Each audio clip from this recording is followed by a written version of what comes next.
So now I would love to invite Nikki Bialy. Where are you, Nikki? Okay, fantastic. So now we're moving from Chile to North America, and Nikki will bring to us several of the initiatives that are happening right now in bioimaging North America related to that data science and data sharing. Thank you for being here, Nikki. Thank you very much. Okay, so please keep an eye on the time, and when I need to cut it out. I will tell you like 3 minutes left. Thank you. Okay, so thank you very much, everybody. I'm pleased to be here. As Adan said, Nikki Bialy, I'm the BINA program coordinator. And let me make sure this is moving forward. So I wanted to give you a little bit of background about BINA before we get started on the sort of data management side of things. We are a US-based not-for-profit. We started in 2018, and our mission really is to engage the bioimaging community of North America by creating an inclusive and supportive community to share, advance, and succeed together. So we're not just about North America.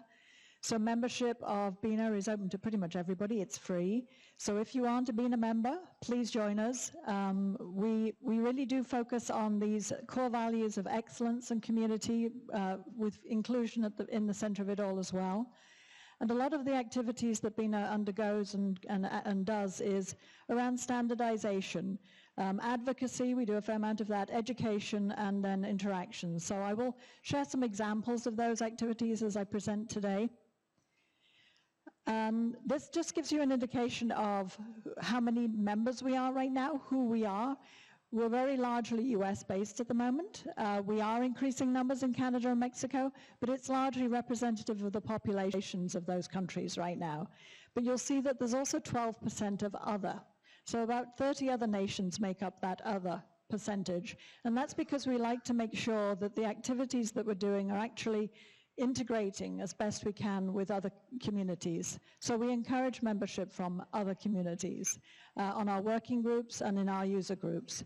We're very largely academic at the moment, but we again are working towards improving the number of industry members we have. And then there's a small portion of sort of funders, journals, others that are interested in what the North American bioimaging community are doing. So when I started at BINA back in 2021, we were actually 2/3 core facility members and 1/3 the rest of the group.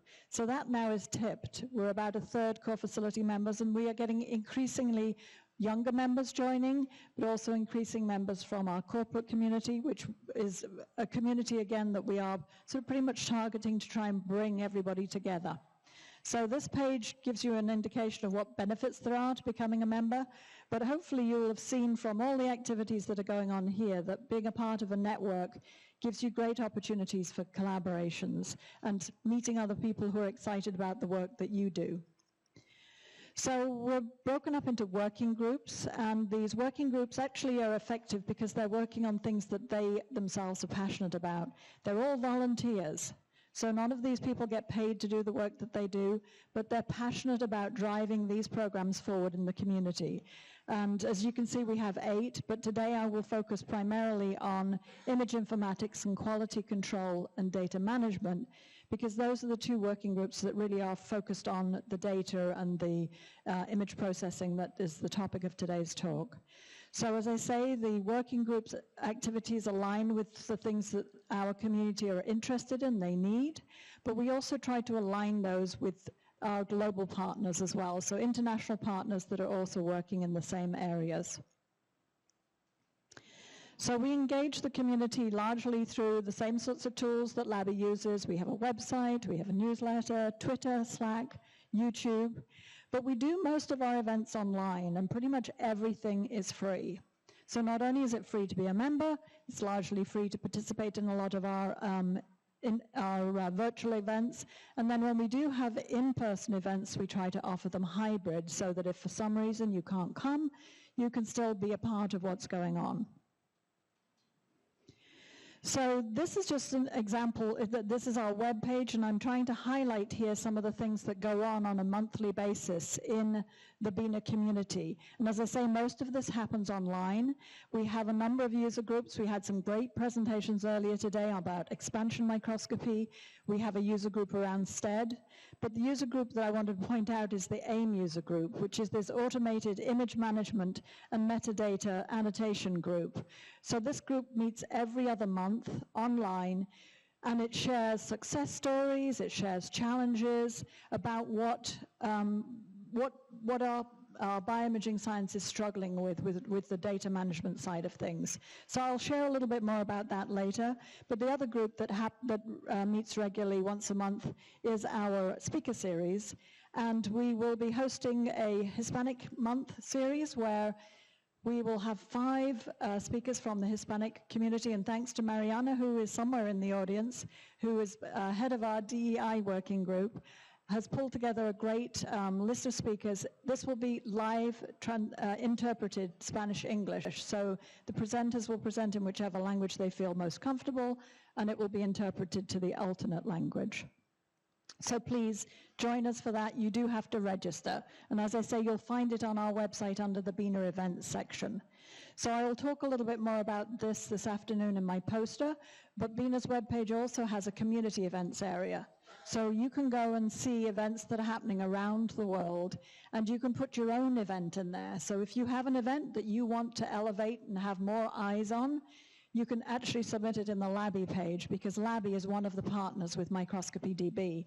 And as Oliver was saying earlier, if you want more communities to see it, you could put it in there. And we had feedback from one of our corporate partners that they would like to see a "Are you open to sponsorship" button on there, so that they could see which events were happening around the world on topics that they might be interested in getting their face and their logo in front of. So now you can highlight if you are looking for sponsorship for an event, and it can be seen by all of the corporate community. So to get into the meat of it a little bit, our quality control and data management working group is made up of this team of dedicated volunteers headed by Caterina Strambio de Castilla. So they are dedicated to improving the reproducibility, comparability, and downstream analysis and reuse of image data through rigorous record keeping, quality control, and data management.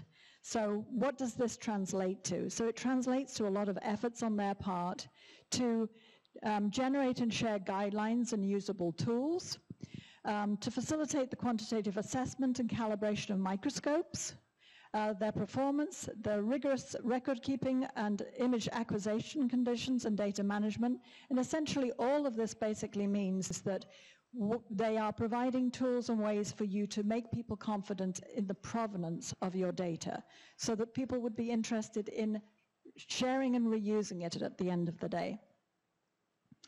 So we worked with the training and education working group as well, and the communications working group, to disseminate these emerging best practices and to spread them beyond just the North American community. So they are involved in a number of collaborative activities. So ABRF is the big core facility community in the United States. And then there's this RRID initiative to try and develop cyber infrastructure and generate persistent identifiers to make it easier to identify an instrument and therefore define the components of that instrument so that those can be recorded and tracked and taken with the image that comes off those instruments. They're also working with the Querep LIMI group, which is an international group that are working on generating QC protocols for those instruments, and microscopy metadata standards and annotation tools to make it easier to get that critical information off the instruments and associated with your images. We work with the NIST, which is the National Institute for Standards and Technologies in the United States, to also identify areas for synergy, improve reporting, QC, and reproducibility. And we also have providing a leadership role in a multi-pronged advocacy effort around what the challenges are for bioimaging scientists. So the NIH and funding agencies in the US recently brought out new regulations about making sure that your data was deposited somewhere and others could use it. But that presents an enormous challenge for people in the imaging community, as you well know. So we're working with the funders and also journals and manufacturers to try and help promote quality image data and the generation and sharing of image data. So there's a white paper that was produced around that topic. And then there's this metrology suitcase program that BINA has, where we have in this suitcase the instruments you would need and then the protocols in order to do certain basic quality control steps on your instruments. And I'll share a little bit more about that program. It actually came from a French program originally, from Orestes Clarisse's group in France. It contains a bead slide which has been made with the Quarep-LIMI Working Group 5 protocol. So the protocol for making those slides is included with the case.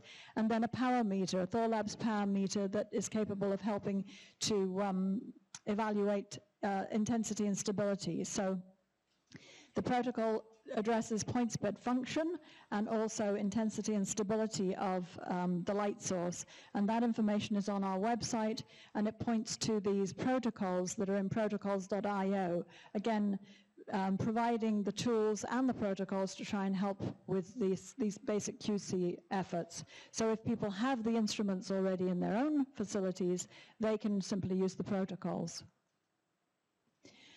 So we also have these resources on our pages. So the Quality Control and Data Management Working Group have this bi-monthly meeting, this user group meeting, as I mentioned, the AIM user group, that's open to all career levels, all career stages, anybody with any form of experience, either a lot or not a lot.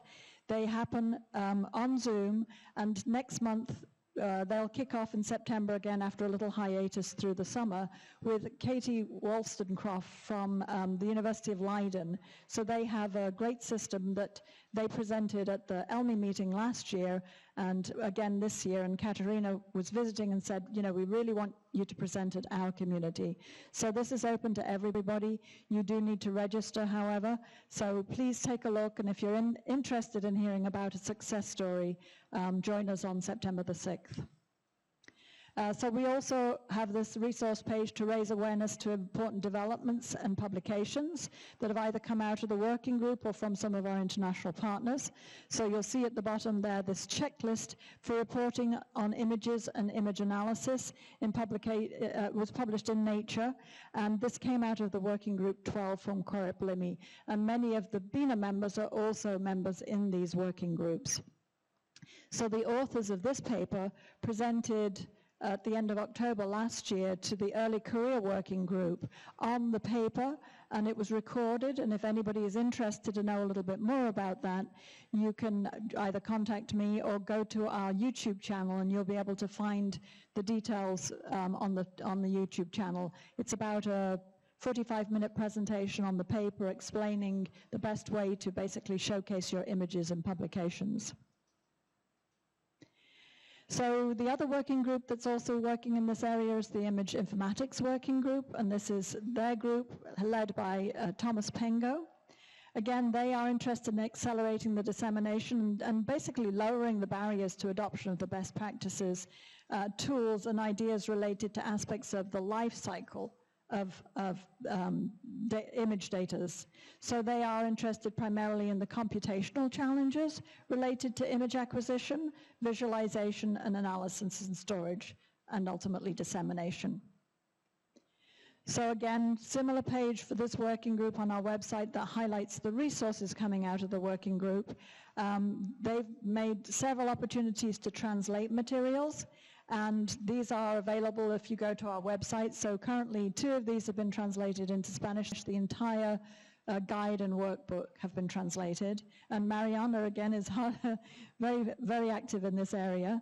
And there are many hours of workshops in the I2K series of virtual workshops. So another one of these will be coming out in October of this year, so please keep your eyes on the BINA newsletter for that. And then the working group also submitted a response to an RFI, so a response for information from NIH earlier in the year. And very recently, NIH came out with 2 new funding proposals that provide opportunities to fund sustainability of software, which was a big element of the submission. So we like to think that we had something to do with that too. If you aren't aware, BINA has its meeting happening next month. Virtual registration is still open until the 15th of September, so we'd love to have you join us. These are some of the programs that BINA offers to help fill in some of the gaps around some of the funding. So if you are here and you want to go and do some sort of experience in the United States, you would reach out to us. LABI supports a lot of the activities that happen in Latin America, but if we can help you with something specifically in the US, do let us know. We have an exchange program, which is like the job shadowing program, the metrology suitcase, and then a professional development program where we cover registration to go to some of the MBL, Cold Spring Harbor, range of different courses in the US. I will mention more about microscopy DB at my poster, so please consider visiting my poster this afternoon and finding out a bit more about that. Again, thank you everybody for being here. Thank you for the opportunity to present today, and go ahead and take a picture of that so that if anybody wants to email me after, if I went a little too quickly, I can help answer any questions. And then just very finally, I really want to thank CZI for all that they're doing in this area. I have a job that I love. So, and also the platinum, silver, gold, and bronze sponsors of BINA who have stepped up this year and really helped us make our meeting happen. So we are really starting to see much more involvement of our corporate partners in our activities, which we are incredibly grateful for. So thank you.